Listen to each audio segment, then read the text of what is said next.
Could black holes be the key to a quantum theory of gravity, a deeper theory of how reality, of how space and time works? Black holes are interesting because we have a place called the event horizon, where we think that we have full control of the physics. We understand what's happening, but there is a fundamental clash between our two basic theories of nature, both quantum theory and general relativity together. And the quest to unify those two great pillars of 20th and 21st century physics into what's often referred to as a quantum theory of gravity is in some sense a holy grail for theoretical physicists.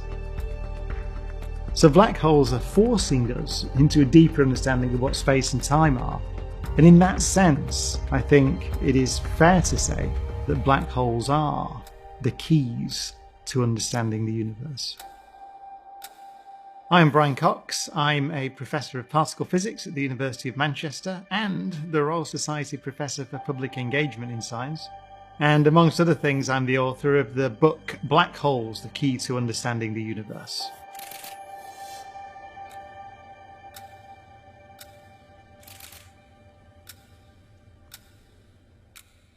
The idea of black holes goes back a long way, actually, back into the 1780s and 1790s. There were two physicists, mathematicians, natural philosophers, whatever you want to call them, working at the time, that had the same idea apparently independently of each other. One was a clergyman called Mitchell, and the other was the great French mathematician Laplace. And they were both thinking in terms of an idea called escape velocity. The escape velocity is the speed you have to travel to completely escape the gravitational pull of something, a planet or a star.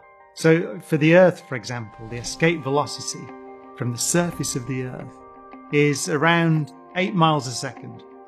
If you go bigger, you make a bigger, more massive thing, let's go up to a star, for example, like the Sun, it's somewhere in the region of 400 miles a second. The escape velocity increases because the gravitational pull at the surface increases. What Mitchell and Laplace thought, and I think it's a very beautiful idea, is they imagined in their mind's eye, well, can you go bigger? Can you imagine more and more massive stars, giant stars, such that the gravitational pull is so large at the surface that the escape velocity exceeds the speed of light? And then you wouldn't be able to see them. To understand why black holes cause so many conceptual problems, it might be worth just describing very, very briefly what a black hole looks like. So, a black hole, what do you see from the outside? Well, there's an event horizon surrounding the black hole. In some sense, it defines the boundary between the external universe and the interior of the black hole. And if you go across the boundary into the interior of this sphere, then even if you can travel as fast as the speed of light, you can't escape the gravitational pull of a black hole.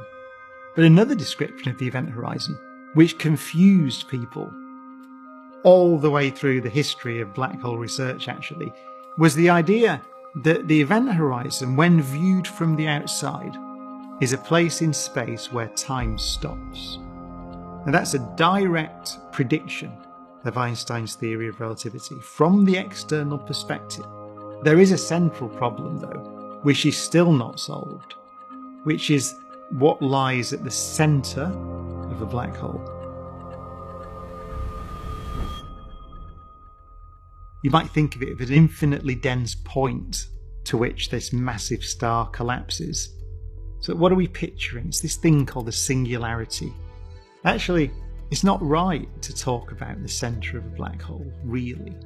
Just even in pure general relativity, when you look at a nice map of a black hole, a so-called Penrose diagram named after Roger Penrose, what you see is that space and time are so distorted that in some sense their roles swap.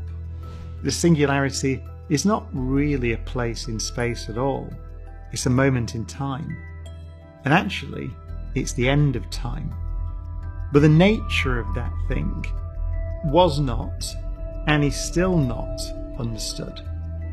And for many, many years, actually, until quite recently, then people thought, well, there we are. We have a problem with the singularity. We don't really have any access to it. We don't have the conceptual tools to explore it. So it may remain a mystery for a century to come. It's not clear what to do.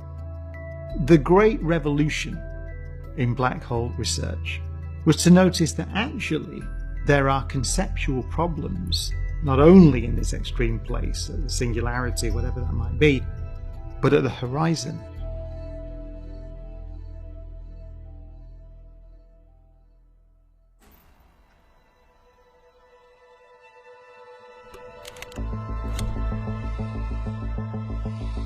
What Stephen Hawking showed in a landmark couple of papers is that if you consider quantum theory, quantum mechanics, in the vicinity of the horizon of a black hole, then you find that they glow, they produce particles, they have a temperature. This thing that we've pictured in Einstein's theory as pure geometry, just distorted space and time, actually emits particles. It's called Hawking radiation. And Stephen, in his 1974 paper, gives this hand-wavy description, which is kind of a nice way to picture what's happening. The idea is to zoom in the vicinity of the event horizon of a black hole. You can picture what's happening as a series of particles coming in and out of existence all the time, so-called entangled particles. And so one of those pairs of particles is on the inside of the event horizon and one is on the outside. And then it can happen that the one on the outside, instead of merging back with its partner again, can escape into the universe, removing energy from the black hole as it goes, therefore it's shrinking, which means that one day it will be gone. That has profound implications. So black holes are not eternal prisons, they have a lifetime. One day, whatever's in there is returned to the universe. The question was, the central question that was immediately raised by those calculations is this: what happened to all the stuff that fell in? The way I've described it, the way Einstein's theory describes it, is somehow that stuff goes to the singularity, whatever that thing is, the end of time, the region of space-time that's so convoluted and distorted that we don't understand how to describe it at all. But then, one day, the whole thing is gone. All that's left in the far, far future is Hawking radiation, those particles that were produced in the vicinity of the event horizon.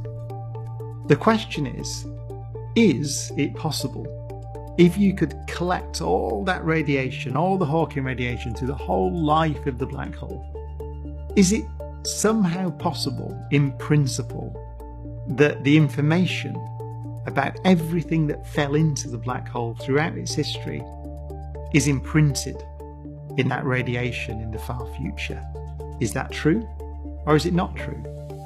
You might say, why did I ask that question? Seems like a bit of a random question. It's a very important question. Information is conserved in the universe as far as we know. So every law of nature that we have says that information is conserved. So let's say that I take a book and I set fire to it, I incinerate it, I destroy it in any way that I can.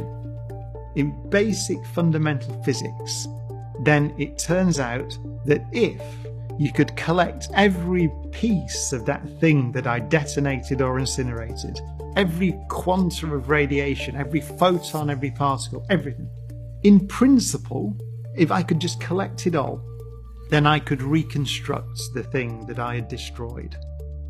The problem was black holes, quantum mechanics, general relativity. When you put them together, you have this apparent prediction that these things erase information from the universe.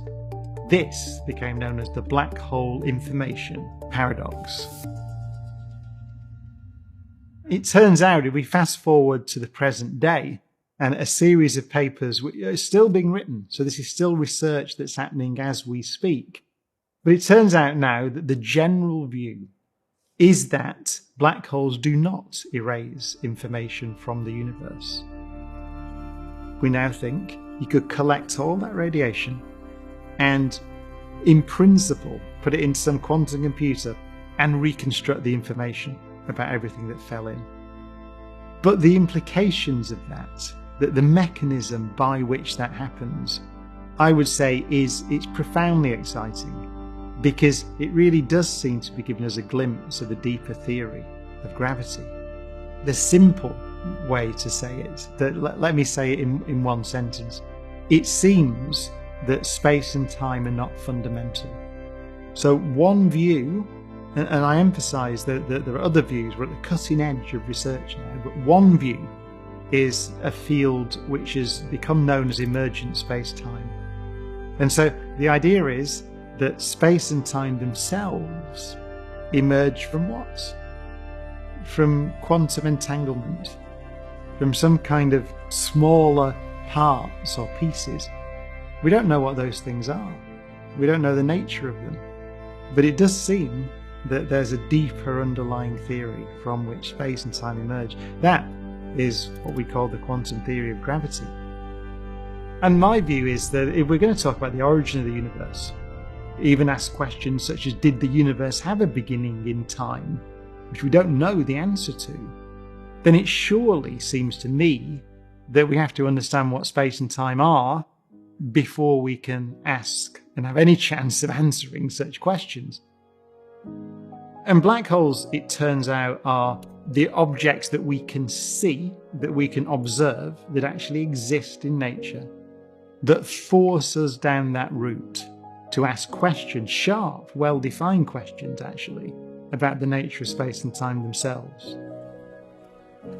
Einstein said that if you look at nature really carefully and keep pulling at the intellectual threads and keep going and just keep delving down into what nature seems to be trying to tell us, then if you're lucky and persistent, you can catch a glimpse of something deeply hidden.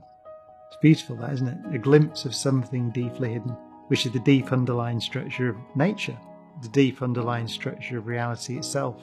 And I think it's very beautiful. No one really knows, I think it's fair to say, where this is going, but they're hints of something deeply hidden. Get smarter, faster with videos from the world's biggest thinkers.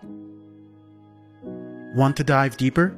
Become a Big Think member and join our members-only community. Watch videos early and unlock full interviews.